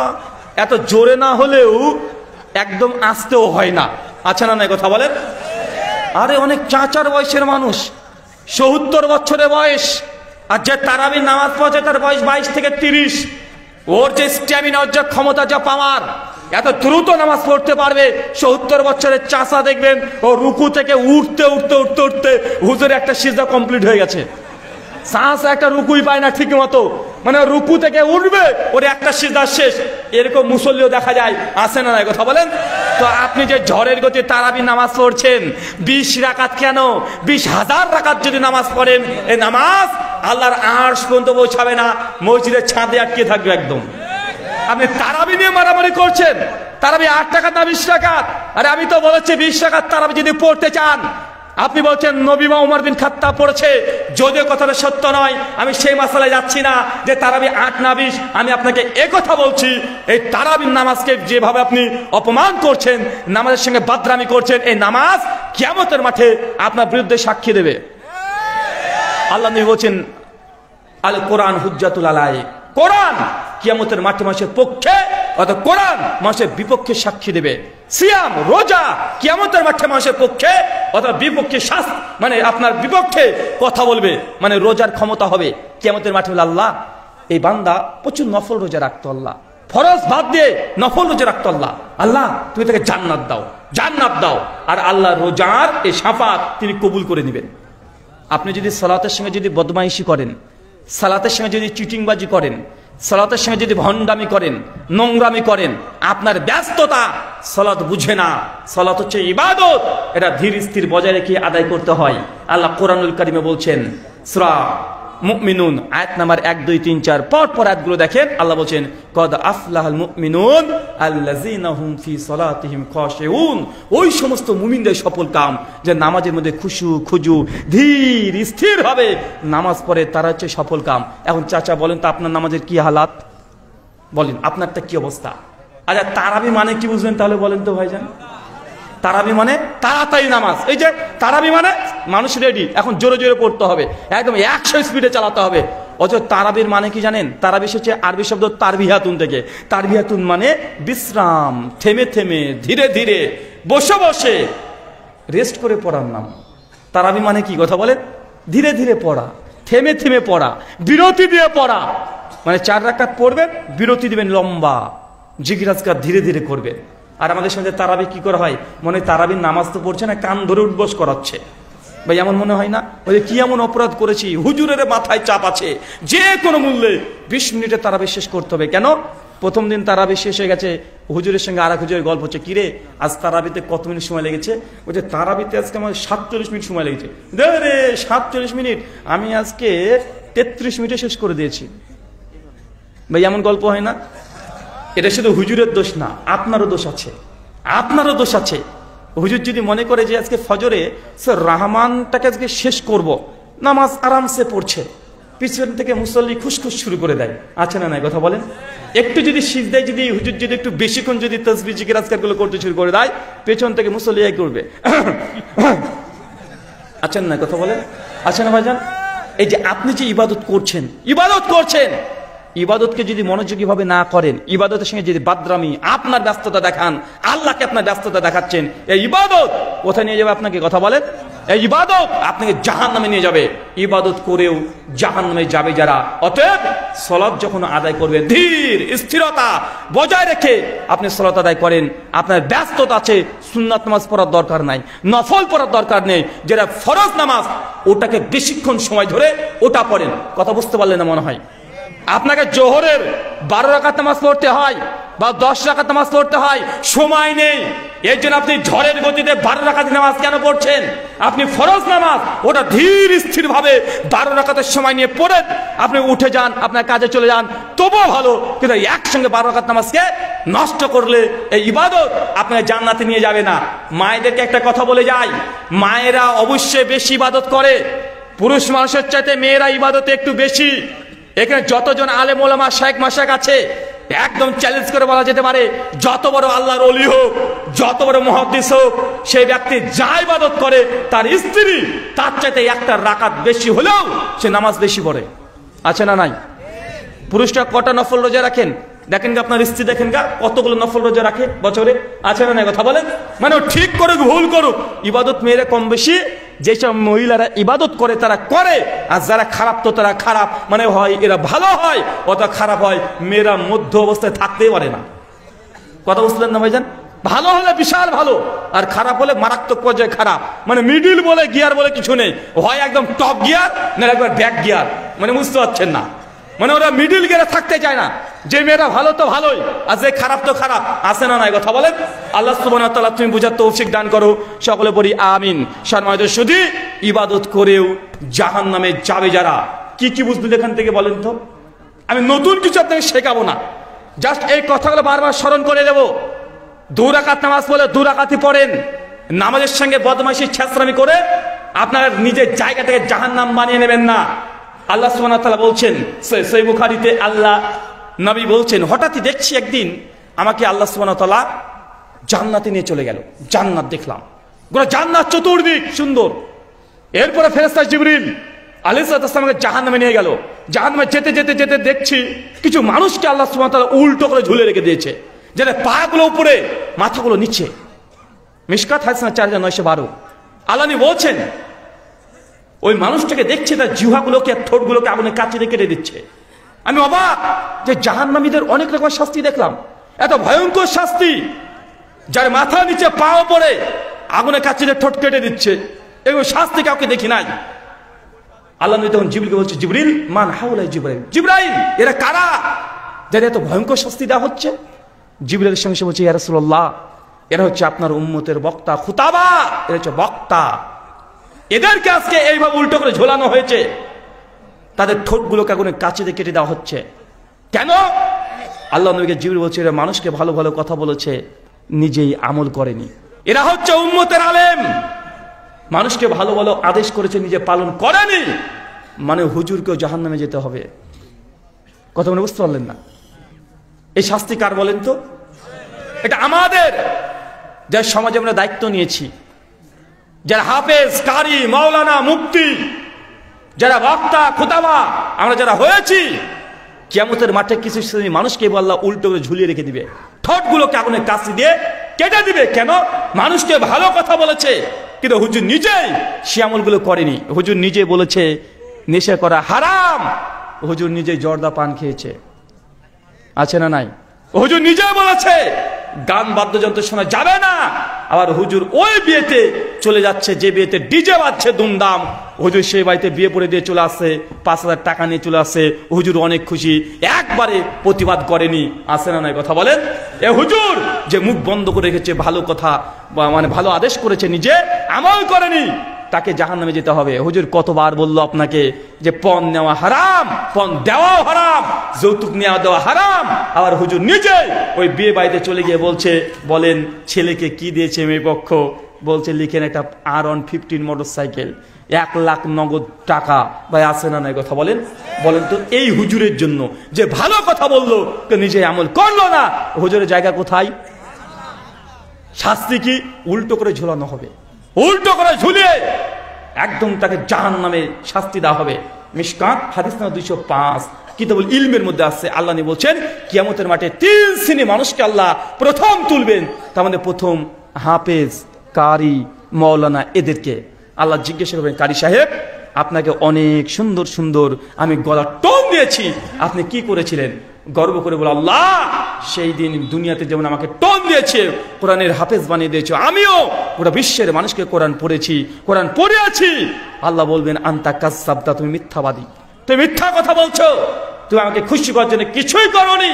তুমি তো খুশি করেছিলে, মানুষ তোমাকে ভালো বলবে, বড় কারি সাহেব বলবে, তুমি প্রাইজ পেয়েছো, মানুষ জানবে, এই জন্য তুমি কারি হয়েছো, এই জন্য তুমি নিজে পড়েছো, মানুষকে পড়িয়েছো। অতএব যা চেয়েছো দুনিয়াতে পেয়ে গেছো, যাও, তোমাকে জাহান্নামে যেতে হবে। ফেরেশতার সঙ্গে সঙ্গে সে তাকে উল্টে ধরে টেনে হিসড়ে উল্টো করে জাহান্নামে নিক্ষেপ করে দিচ্ছে। বলেন তো কাকে? একজন কারি সাহেবকে, কোরআনের কারি।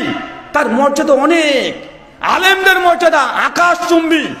নবী আলেমদের মর্যাদা দিতে দিতে দিতে দিতে শেষ পর্যন্ত একটা কথায় আলেমদের মর্যাদা আকাশচুম্বী করে দিয়েছে। মিশকাত হাদিস নাম্বার 203, আল্লাহ নবী বলেন আল উলামা ওয়ারাসাতুল আম্বিয়া।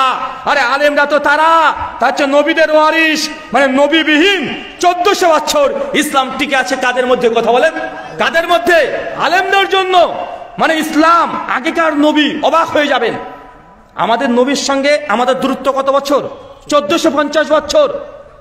যাকে আমরা চোখ দিয়ে জিন্দেগিতে দেখি নাই, যার কণ্ঠস্বর কোনোদিন শুনি নাই, যার থেকে আমাদের বাড়ির দূরত্ব প্রায় 4000 কিলোমিটার, যার কণ্ঠস্বর শুনি নাই, যাকে চোখে দেখি নাই, যার বাড়ি কোথায় ছিল অনেক মানুষ এখনো দেখে নাই, তাকে আমরা এত ভালোবাসি, প্রাণের চাইতো বেশি ভালোবাসি কি পারছি না? কথা বলেন, প্রাণের চাইতো ভালোবাসি।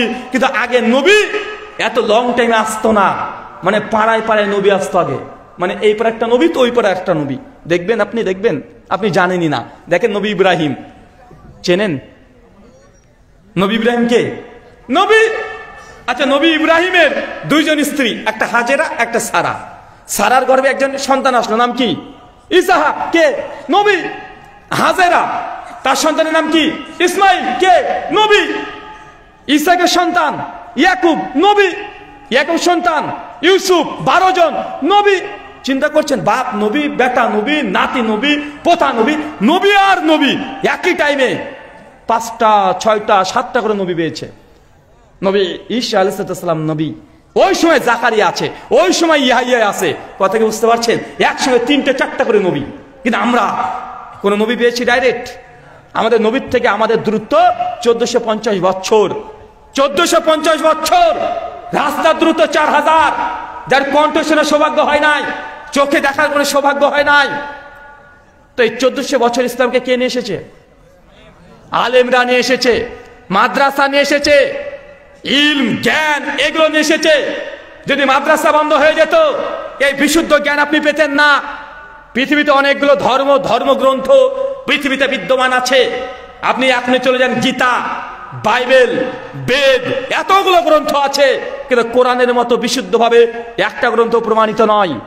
বাইবেলের লেটেস্ট যে version, RSV revise standard version, page number 7 প্রিফিক্সের মধ্যে বলছে ইংলিশে, at the king James version has been so serious defect. মানে এর আগে আমাদের যে বাইবেলটা ছিল, বাইবেলের মধ্যে অজস্র ত্রুটি বিচ্যুটি ভুল ভ্রান্তিতে পূর্ণ ছিল। খ্রিস্টান পণ্ডিতরা বলছে, আমার বলা দরকার আছে? ওরাই বলছে আমাদের কাছে যে বাইবেলটা ছিল 1950 খ্রিস্টাব্দ পর্যন্ত, at the king James version has been so serious defect, এর মধ্যে অজস্র ত্রুটি বিচ্যুটি ভুলে পূর্ণ ছিল। মানে খ্রিস্টানরা বলছে তাদের বাইবেলে ভুল আছে। কেন?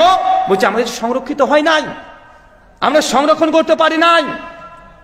আমরা তওরাতকে সংরক্ষণ করার চেষ্টা করেছি, কিন্তু আমাদের মুখস্থ থাকে নাই, হারিয়ে গেছে। যখনই হারিয়ে গেছে, কি করেছে?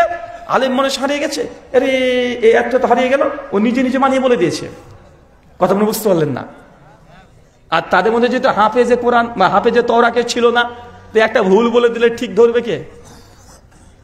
স্বামী বিবেকানন্দ, আমাদের ভারতের হিন্দু সমাজের রত্ন বলা হয়, তার একটা বিখ্যাত গ্রন্থ আছে স্বামী বিবেকানন্দের বাণী এবং রচনাবলী, 8ম খণ্ডের 417 পৃষ্ঠায় বলছে যে বেদের মধ্যে টোটালি 1 লক্ষ মন্ত্র ছিল। কত লক্ষ? 1 লক্ষ। তিনি তারপরে বলছেন, তবে আমাদের কাছে বর্তমান বেদ আছে, মধ্যে 4 বেদ, ঋক, সাম, যজুর, অথর্ব, 4 বেদ মিলে মাত্র 20,536টা মন্ত্র আছে। মানে বেদের 80,000 শ্লোক হারিয়ে গেছে। মানে হিন্দুরা স্বীকার করছে বেদের শ্লোক মন্ত্র আদি হারিয়ে গেছে।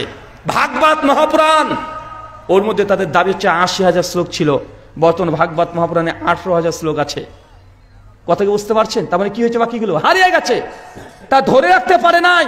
তাদের শাস্ত্রকে সম্পূর্ণ বিশুদ্ধ প্রিজার্ভ রাখতে পারে নাই। কিন্তু কোরআনুল কারীম, কোরআনুল মাজিদ 1400 বছর আগে যা ছিল আজকে তো আছে না নাই? একটা সূরার কোনো পরিবর্তন আছে? একটা কোনো হরফের পরিবর্তন আছে না? এটা কাদের মধ্যে হয়েছে? আল্লাহ সুবহানাহু ওয়া তাআলা যুগে যুগে হাফেজে কোরআন বানিয়ে দিয়েছে, এদের মাকাম মর্যাদা অনেক বেশি। এই মাদ্রাসা ভিত্তিক দিন চর্চা ছিল বলেই হাজার হাজার লাখ লাখ হাফেজ বাংলাদেশে আছে না নাই? গোটা বিশ্ব জগতে যদি কম্পিটিশন এখনই করা হয়, একজন খ্রিস্টান পাদ্রীকে গোটা বিশ্ব জগতে 220 কোটি খ্রিস্টান আছে, তাদেরকে যদি বলা হয় তোমাদের বাইবেল থেকে গোটা বাইবেল, কে জানে গোটা বিশ্ব জগতে গোটা বাইবেল এ টু জেড সমস্ত মুখস্থ, একটা মানুষও পাবে না চ্যালেঞ্জ, একটাও পাবেন না। দেখেন যারা রবীন্দ্রনাথ প্রেমিক, রবীন্দ্রনাথকে অনেক ভালোবাসে, রবীন্দ্রনাথের ভক্ত, তাকে বলেন রবীন্দ্রনাথের যে কোনো একটা গল্প হুবহু সেম একদম আকারে পরিবর্তন বাদ দিয়ে তুমি বলো তো, ও কারণ 14 গোষ্ঠী পারবে না, পারবে? কথা বলেন। একজন হিন্দু পণ্ডিতকে বলেন যে আপনারা ঋকসাম যজুর অথর্ব 4টে বেদ আছে, 4 বেদ নয়, যে কোনো একটা বেদ প্রথম থেকে শেষ পর্যন্ত সব মন্ত্র সেম হুবহু বলেন, একজন বলতে পারবে না। কিন্তু আমি এখনই মাদ্রাসা থেকে এখনই 10 বছর ছেলে আপনাকে দাঁড় করে দেব, 10 ঘন্টার মধ্যে গোটা কোরআনের প্রথম থেকে শেষ পর্যন্ত হুবহু বলে দিবে, যাররা পরিমাণে ভুল হবে না। আর যদি ভুল বলেও ফেলে, 500 একজন হাফেজ সাহেব থাকবে, না না না না বলবে কি বলবে না? কথা বলেন। আরে বড় মানুষের দরকার, ছোট মানুষই ধরে ফেলবে কি পারবে না? কথা বলেন। এটা হচ্ছে ইসলাম, এটা হচ্ছে মুজিজা কোরআনুল কারীম। গোটা বিশ্ব জগতে অলৌকিক। পশ্চিমা বিশ্ব আজকে দেখেন অধিকাংশ যারা নাস্তিক হয়ে গেছিল, তারা নাস্তিকতার মধ্যে গিয়েও তারা স্থির থাকতে পারেনি, আবারও পশ্চিমারা ঝুঁকেছে ইসলামের দিকে। বর্তমানে বিশ্বে সবচেয়ে বেশি যে ধর্ম মানুষ গ্রহণ করছে তার নাম কি? ইসলাম।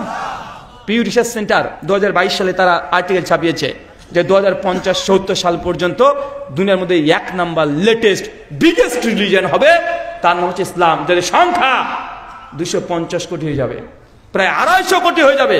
এখন কত কোটি আছে আমরা? কত কোটি? 180 কোটি। কত কোটি? 180 কোটি। মাত্র 50 বছর অপেক্ষা করেন, 250 কোটি মুসলিমরা হয়ে যাবে। তারাও জানে, এই জন্য ডক্টর জাকির নায়েকের পৃথিবীর বড় বড় তাবৎ রাষ্ট্র ডক্টর জাকির নায়েকের ভিসাকে বাতিল করে দিয়েছে। করেছে না ভাইজান?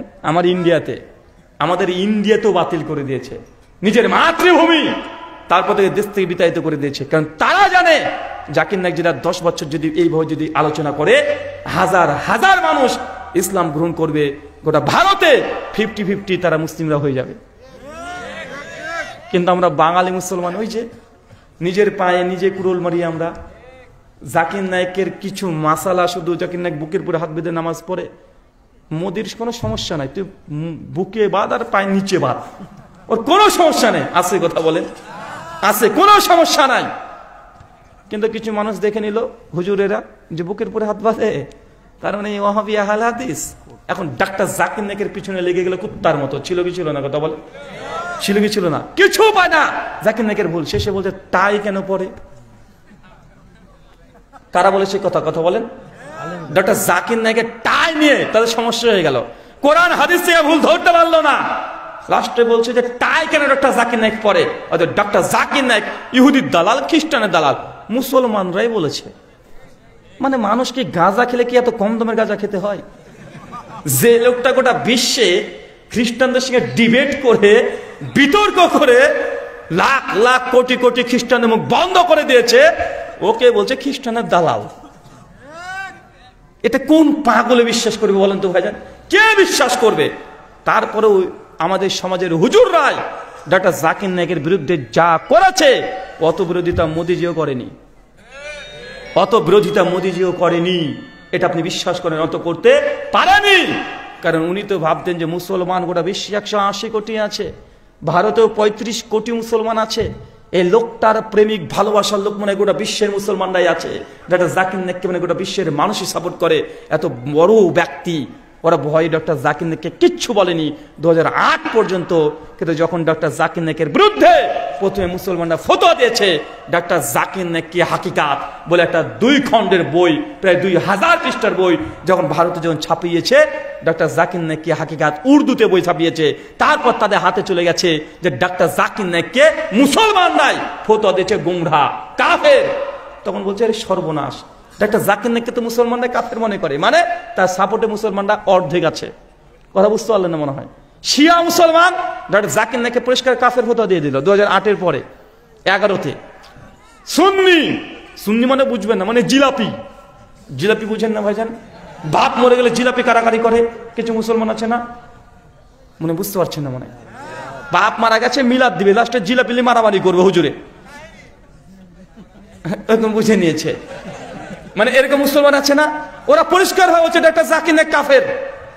তখন তারা গবেষণা লাগবে, দেখো তো ডক্টর জাকির নায়েক এর পক্ষে কত % মুসলিম আছে। তো তদন্ত করে দেখছে যে ভারতবর্ষের শিয়ারা ডক্টর জাকির নায়েকের বিরুদ্ধে, সুন্নি হানাফি ডক্টর জাকির নায়েকের বিরুদ্ধে, দেওবন্দি হানাফি ডক্টর জাকির নায়েকের বিরুদ্ধে। পক্ষে কে আছে? আহলে হাদিস। গুনিয়ে মানে দেখাই যায় না, দূরবীন দিয়ে দেখতে হবে। এখন ওরা বুঝে নিয়েছে প্রায় 35 কোটি মুসলমানের মধ্যে 5 কোটি মুসলমান ডক্টর জাকির নায়েকের সঙ্গে মিল আছে, মানে ভালোবাসে, সমর্থন করবে। 30 কোটি ডক্টর জাকির নায়েকের বিরুদ্ধে। সঙ্গে সঙ্গে মিডিয়া পাল্টে গিয়ে ডক্টর জাকির নায়েকের বিরুদ্ধে 36 খান ইন্ডিয়ান নিউজ চ্যানেল পরপর মিথ্যাচার করে ডক্টর জাকির নায়েককে দেশ থেকে বাইরে পাঠাতে বাধ্য করেছে। এটা কার, কে বলেছে বলেন? মানে কে করেছে এটা?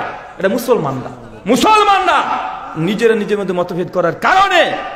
আজকে যদি পিস টিভি যদি বাংলাদেশে থাকতো, মাত্র 5 বছর টিভি পিস টিভিটা বাংলাদেশে ছিল না ভাইজান, 11 থেকে 16 পর্যন্ত, 4 থেকে 5 বছর পুরো বাংলাদেশের মানুষের মধ্যে একটা ইসলাম নিয়ে একটা অহংকার, গর্ব, একটা সুন্দর পরিস্থিতি ছিল না ভাইজান?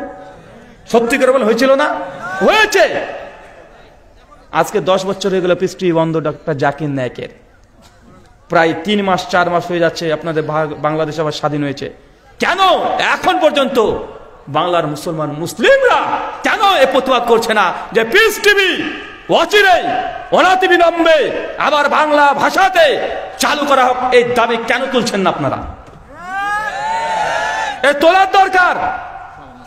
5 বছর যদি গোটা বাংলাদেশের মানুষের মনের মধ্যে ইসলামী মনোভাব যদি জাগ্রত হয়,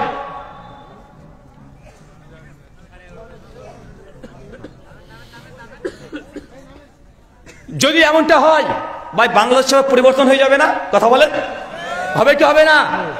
আপনারা বাংলাদেশের তরুণ যুবকরা, আমি জানি তাদের যা আবেগ, তাদের যা জজবা, আলহামদুলিল্লাহ, কঠিন জজবা, কঠিন পরীক্ষা আপনারা দেখিয়ে দিয়েছেন। গোটা বিশ্বের মানুষকে আপনারা ইতিহাস দেখিয়ে দিয়েছেন যে রাতারাতি সেকেন্ডে আপনাদের কারণে একটা দেশের সরকার উল্টে যেতে পারে 1 ঘন্টাতে। তবে জেনে রাখবেন, আপনাদের কাজ এখনো শেষ হয় নাই। তরুণ যুবকদের কাজ এখনো শেষ হয় নাই। কেবল 50% কাজ শেষ হয়েছে, আর 50% একবার যদি নড়াচড়া দিয়ে বসেন, ইনশাআল্লাহ গোটা বাংলাদেশে ইসলামের কালেমা পথ পথ করে উঠবে। এটা তোমাদেরকে করে দেখাতে হবে। এটা আমাদের দ্বারা সম্ভব নয়। আমরা করতে গেলে বলবে দাঁড়িয়ালা জঙ্গি, সন্ত্রাসী। তরুণ যুবক যারা আছে এরাই পারবে এই আন্দোলনকে চালিয়ে যেতে। 50% কাজ হয়ে গেছে, বিশ্রামের সময় এখন না।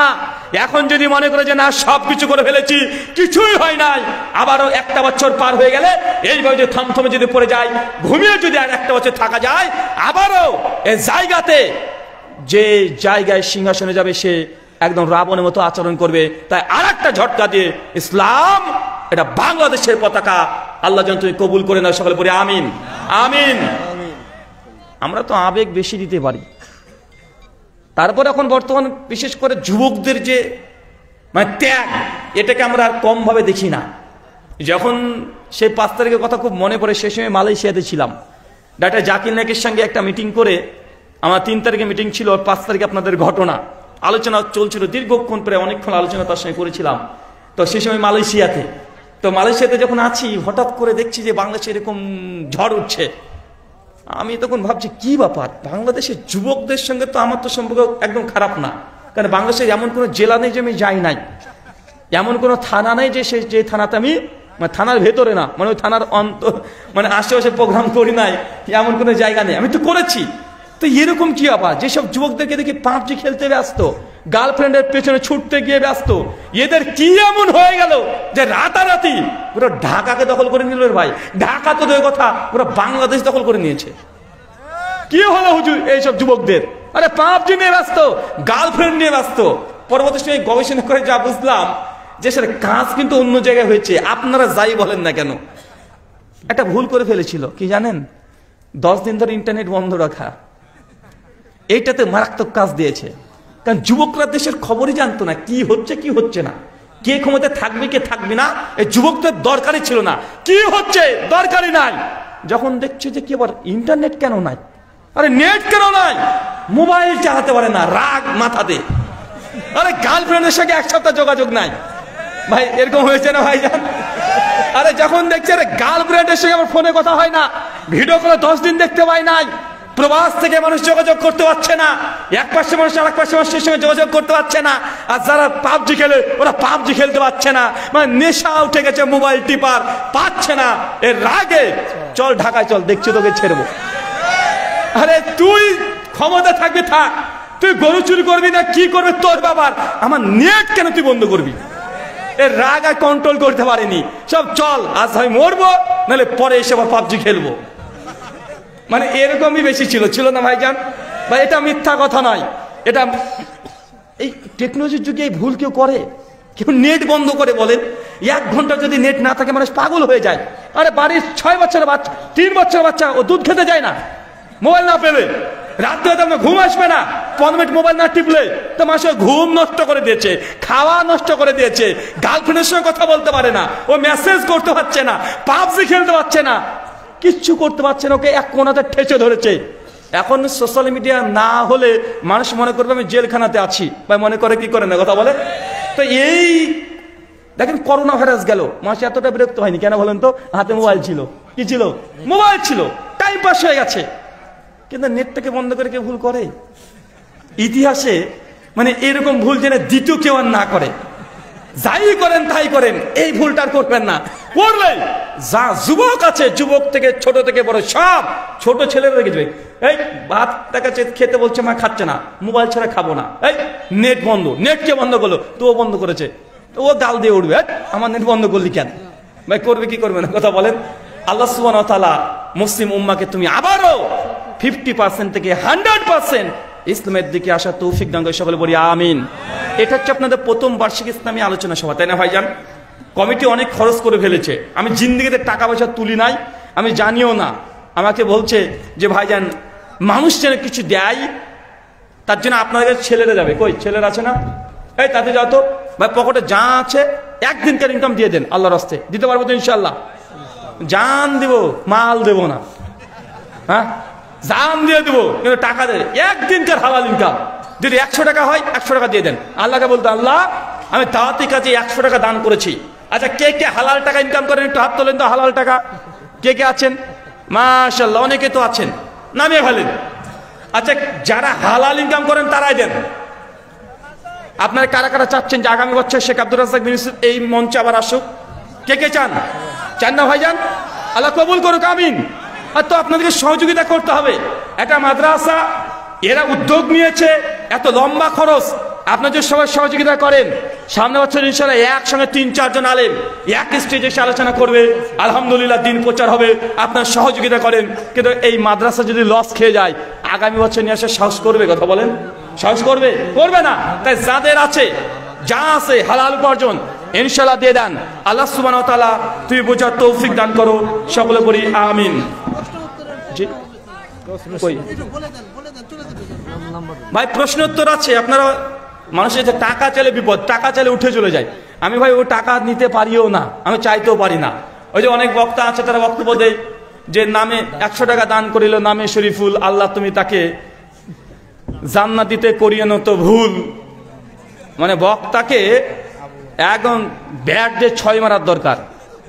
বলছে 100 টাকা দান করিল নামে শরীফুল, আল্লাহ তুমি জান্নাতিতে করিও নত ভুল।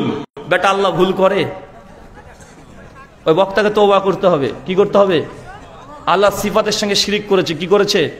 আল্লাহ সিফাত, আল্লাহর বৈশিষ্ট্য, বরত্বকে ও নিচে নামিয়েছে। আর 100 টাকা যে দান করেছে, ওই 100 টাকা দান করকে ও জান্নাতের দরজা ভেঙে লাথি মেরে মনে জান্নাতে ঢুকে দিবে। ভাই এমন আছে না নাই? কথা বলেন, এটা বাড়াবাড়ি। ওইভাবে নয়, হালাল ইনকাম যা আছে যত সমানো, 1 টাকা থাকলে 1 টাকা দিয়ে দেন। আল্লাহ যদি কবুল করে নেয় ইনশাআল্লাহ এই টাকাটা অনেক বড় হয়ে যাবে ইনশাআল্লাহ। কি প্রশ্ন উত্তর? কই আছে? প্রশ্ন তো কোথায়? কই প্রশ্ন উত্তর দেন, প্রশ্ন দেন। মাইক্রোফোন নাই বা লিখিত প্রশ্ন আছে কি আপনাদের কাছে? দেন দেন, বলেন। অথবা কি বললো? জমি পট, এই যে পট কি? পট অর্থ আপনার ও আচ্ছা আচ্ছা, জমি বন্ধক নেওয়া হালাল না হারাম? ভাই এটা এক কথা তো দেওয়া যাবে না। জমি বন্ধক কিভাবে নিচ্ছেন, শর্ত কি, এক একটা জায়গাতে এক এক রকমের শর্ত কন্ডিশন দেওয়া হয়। তাই কি শর্ত আপনি নিচ্ছেন বা দিচ্ছেন এটা আগে আমাকে জানতে হবে। আগে কথা বুঝতে পারলেন? কোন শর্ত নিচ্ছেন বা দিচ্ছেন, তারপরে উত্তর দিতে পারবো, নচেত পারবো না।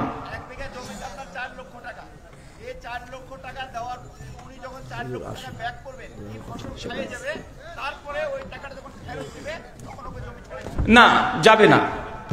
লিজ সিস্টেম যদি হয়, লিজ সিস্টেম দিয়ে দিলেন যাবে, কিন্তু ওই 4 লক্ষ টাকা মূল সম্পত্তি মূলধন থেকে গেল, ও খেয়ে নিল, এই সিস্টেমে যাবে না। জি, তৃতীয়।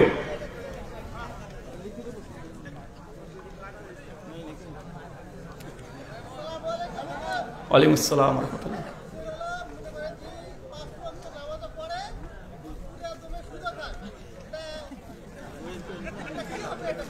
5 ওয়াক্ত সালাত আদায় করে বা সুদও খায়, এই ব্যক্তির কি হবে? এটা হচ্ছে এই ব্যক্তিকে অনেক সুন্দরভাবে মৃত্যুর পর আপ্যায়ন করা হবে। আল্লাহ কোরআনে বলছেন সূরা আনকাবুত 29:45, ইন্না সলাতি, নিশ্চয়ই সালাত, তানহা, মানুষকে দূরে রাখে কি থেকে? অশ্লীল মন্দ কাজ থেকে। এখন যে ব্যক্তি নামাজ পড়ে সে যদি সুদ খায়, যে তার নামাজ কবুল হচ্ছে না। কেন? নামাজের পাওয়ার আছে, ক্ষমতা আছে, নামাজ মানুষকে হারাম কাজ থেকে দূরে রাখবে। আর জামে তিরমিজি 2428 নম্বর হাদিস আল্লাহ নবী বলে দিয়েছেন যে জেনে বুঝে 1 টাকা সুদ খায়, মায়ের সঙ্গে জিনা করলে যেই পাপ, সে একাই সে পাপ করছে। এখন বলেন, কেউ যদি মায়ের সঙ্গে জিনা করে, পাপ, এত বড় কাবিরা গুনাহ, এই ব্যক্তি কোথায় যাবে? এই ব্যক্তিকে জাহান্নামে যেতে হবে। ওই জন্য আলোচনাটা বললাম না, ইবাদত করে জাহান্নামে যাবে যারা, সুদখোর ইবাদত করে তাকে জাহান্নামে যেতে হবে। তবে তার চিরস্থায়ী জাহান্নাম নয়, অবশ্যই তারা একদিন না একদিন জান্নাতে আসবে। তাবলীগ করা কি যাবে না যাবে না? ভাই এই প্রশ্ন আমাকে করা মানে ভুল করছেন। তাবলীগ করা যাবে কি যাবে না মানে? আচ্ছা আগে এটা বলে দিই, তাবলীগ করা যাবে কি যাবে না? আচ্ছা কোন তাবলীগ? সাতপন্থী তাবলীগ জুবারপন্থী তাবলীগকে কাফের বলে মারামারি করছে। জুবারপন্থী তাবলীগ সাতপন্থীকে কাফের বলে মারামারি করছে। সাতপন্থী জুবারপন্থীকে বলছে কাফের, মুরতাদ। আর জুবারপন্থী সাতপন্থীকে বলছে দুজনকে বলছে বাতিল, দুজনকে বলছে কাফের। আমি বলি তোরা দুজনই বাতিল। কথা বুঝতে পারলেন না ভাইজান? এই প্রচলিত তাবলীগ জামাত চল্লিশা যেটা করছে, চিল্লামিল্লা করছে, এগুলো প্রকৃত তাবলীগ নয়। আপনি দাওয়াত দিবেন, যেখানে মানুষকে খারাপ কাজে দেখবেন ওইখানে দাওয়াত দিয়ে দিবেন, এটাই তাবলীগ। একটা মোবাইল পাওয়া গেছে, একটু বলে এইখানে একটা মোবাইল পাওয়া গিয়েছে আপনাদের, এই দেখেন মোবাইল পাওয়া গিয়েছে, ঠিক আছে? যার মোবাইলটা হারিয়েছে জানি না, একটা ছবিও আছে দেখছি। উপযুক্ত প্রমাণ কি? আসেন, এই মোবাইলের নাম্বারে ফোন করেন, যদি রিং বাজাতে পারেন তবে মোবাইল পাবেন। নিজের নাম্বার তো নিজে জানবেন, তাই না ভাইজান? তা যার মোবাইল সে চলে আসেন। বলেন তো। আমি বিভিন্ন জায়গাতেই আমি ঘুরে বেড়াই, আমি একটা রাস্তাতে গাড়ি চালাই, আমার বেশিরভাগ নামাজ পড়া পড়ে হানাফির সঙ্গে বেশি পড়া পড়ে, আসর জোহর এটা পড়ে, কিন্তু ওরা কাতারে ফাঁক করা পড়ে। ঠিক আছে, সুনানে আবু দাউদ হাদিস না 666 এবং 67, সহিহ বুখারী হাদিস না 725। আল্লাহ নবী বলেছেন সালাতে যখন দাঁড়াবে কাদের সঙ্গে কাঁধ, পায়ের সঙ্গে পা লাগিয়ে দাঁড়াও। এটা নবীর সুন্নাহ, নবীর আদেশ। এখন কেউ যদি কাদের সঙ্গে কাঁধ, পায়ের সঙ্গে পা না লাগায় তার নামাজ বাতিল হবে না। তবে একটা সুন্নাতের উপরে আমল করেনি, তাই নেকি কম হবে। কথা বুঝতে পারলেন না ভাই? কেউ নামাজে 100-র মধ্যে 100 পাবে, কেউ 100-র মধ্যে 90 পাবে, কেউ 100-র মধ্যে 85 পাবে, কেউ 100-র মধ্যে 30 পাবে। যে যত বেশি সুন্নাত মানবে তার নামাজের নাম্বার তত বেশি বাড়বে। এখন ও যদি কাদের সঙ্গে কাঁধ, পায়ের সঙ্গে পা না লাগায়, নামাজ বাতিল নয়, তবে নামাজের নাম্বার মার্ক কমে যাবে। একটা সুন্নাত কম পড়েছে মানে 5 নাম্বার কেটে গেল। দেখছে আপনি 100-তে 100 পেলে ওই 100-তে 95 পাবে। শুকরান।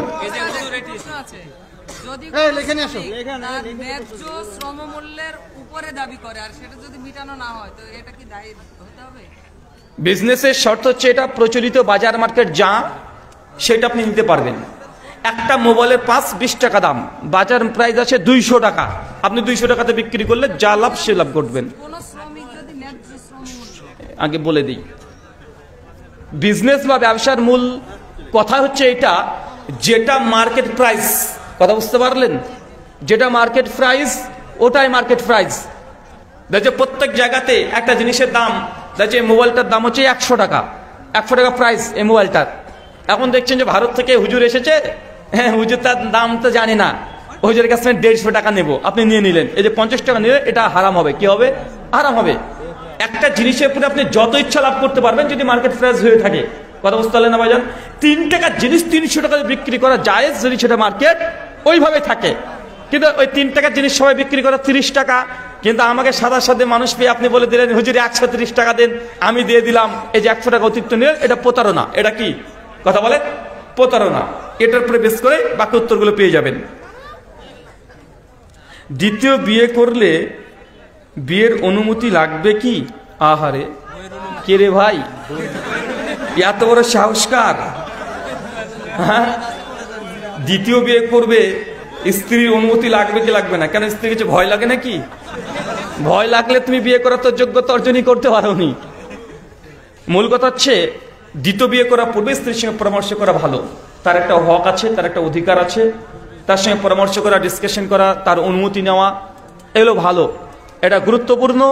আগামী দিনে আপনি যে সংসার জীবনে থাকবেন সেই সংসার জীবনে ভালো থাকার জন্য। কিন্তু আপনি হটকারিতা করে হঠাৎ তাকে না জানিয়ে যদি বিয়ে করে ফেলেন, হারাম নয়। কি বললাম বলেন তো? হারাম নয়, তবে এটা উত্তম স্বামীরও কাজ নয়। জামি তিরমিজি 2208 নম্বর হাদিস, আল্লাহ নবী বলেছেন ওই হাজবেন্ড হচ্ছে উত্তম যে তার স্ত্রীর কাছে উত্তম। মানে আপনার বউ যদি বলে আমার স্বামী ভালো, তো আপনি ভালো, তার মানে বুঝতে পারছেন, মানে স্ত্রীর কাছে আপনি ভালো হতে হবে। শুকরান। মেয়েদের কণ্ঠতে প্রকাশ্যে কোরআন পাঠ করা যাবে কি যাবে না? শেখ সালেহ আল উসাইমিন রাহিমাহুল্লাহ, শেখ বিন বাজ রাহিমাহুল্লাহ, শেখ আলবানী রাহিমাহুল্লাহ পরিষ্কারভাবে বলেছেন যেসব মেয়েরা ম্যাচুরিটিতে পা দিয়েছে, ম্যাচুরিটি মানে প্রাপ্তবয়স্ক হয়ে গেছে, প্রাপ্তবয়স্ক মানে ইসলামী পরিভাষায় 18 বছর নয়, যে মেয়ে মেনস্ট্রুয়েশন শুরু হয়ে গেছে, তার শারীরিক গঠন নারী নারী ভাব চলে এসেছে, কণ্ঠের মধ্যে নারী নারী ভাব চলে এসেছে, শারীরিক গঠনের মধ্যে পূর্ণাঙ্গ নারী ভাব চলে এসেছে, প্রকাশ্যে তাদের কোনো কিরাত প্রতিযোগিতা হোক বা কোনো কথা বলা হোক অন্য কোনো পুরুষের সামনে জায়েজ নয়। সমস্ত উলামারা একমত। শুকরান। জি, নামাজের পর সম্মিলিত মোনাজাত করা যাবে কি যাবে না? নামাজের পর সম্মিলিত মোনাজাত এখনো চলে? এই 5 আবেদত এখনো শেষ হয়নি? হ্যাঁ, এখনো চলে? আরে সর্বনাশ। মনে রাখবেন নামাজের পরে দোয়া আছে। কি আছে? কি আছে বলেন তো? দোয়া আছে। তবে আপনি যে পদ্ধতিতে করেন এই পদ্ধতিটা নাই। অনেকে বলছেন বর্তমান যুগের হুজুরদেরকে দেখে দোয়াই তুলে দিল। আরে ভাই, দোয়া কেউ তুলেনি, দোয়া করার পদ্ধতি তোলা হয়েছে। কি তোলা হয়েছে? পদ্ধতি তোলা হয়েছে। বাঙালি মানুষ আমরা মনে করি দোয়া মানে হাত তুলতে হবে। আবার আবেগলে চাচা বলছে আরে ভাই হাতই তো তুলে দোয়া করছি মৌলানা সাহেব, হাতই তো তুলেছে আল্লাহর কাছে, পা তো আর তুলিনি। মানে কত দুঃখ কত কষ্ট, মানে মুনাজাত করবে এই জন্য। চাচা, দোয়া করার 3টে পদ্ধতি আছে। এক, কিছু কিছু দোয়া আছে আপনি একা জিহ্বা নড়িয়ে নড়িয়ে দোয়া পড়বেন, দোয়া হয়ে যাবে। এই জন্য হাত তোলার দরকার নেই, ইমামকে ডাকার প্রয়োজন নেই। দোয়া মানে হাত তোলা নয়। যেমন মসজিদে ঢুকবেন, দোয়া আছে না নাই? হাত তুলেন, ইমামকে ডাকেন। মসজিদ থেকে বের হওয়ার দোয়া আছে না নাই? হাত তুলেন, ইমামকে ডাকেন। বাথরুম ঘরে ঢোকার দোয়া আছে না নাই? হাত তুলেন। বাথরুম থেকে বের হওয়ার দোয়া আছে না নাই? হাত তুলেন। পোশাক পরার দোয়া আছে না নাই? হাত তুলেন। জুতো পরার দোয়া আছে না নাই? হাত তুলেন। আয়নাতে মুখ দেখার দোয়া আছে না নাই? হাত তুলেন। বাইরে থেকে বের হওয়ার দোয়া আছে না নাই? হাত তুলেন। কয়েকশো দোয়া আছে, কেউ একজন হাত তুলে করে না। আচ্ছা বলেন তো, রাত্রিবেলাতে স্ত্রীর কাছে যখন যান ফিজিক্যালি, সেই সময় দোয়া আছে না নাই? কে কি আপনারা হাত তুলে করেন? ফোনে রিং বেজেছে? হ্যাঁ, কার গো মোবাইল? তোমার মোবাইল আছে? আচ্ছা যাও, মিলে গেছে। শুকরান, জাযাকাল্লাহু খায়রান।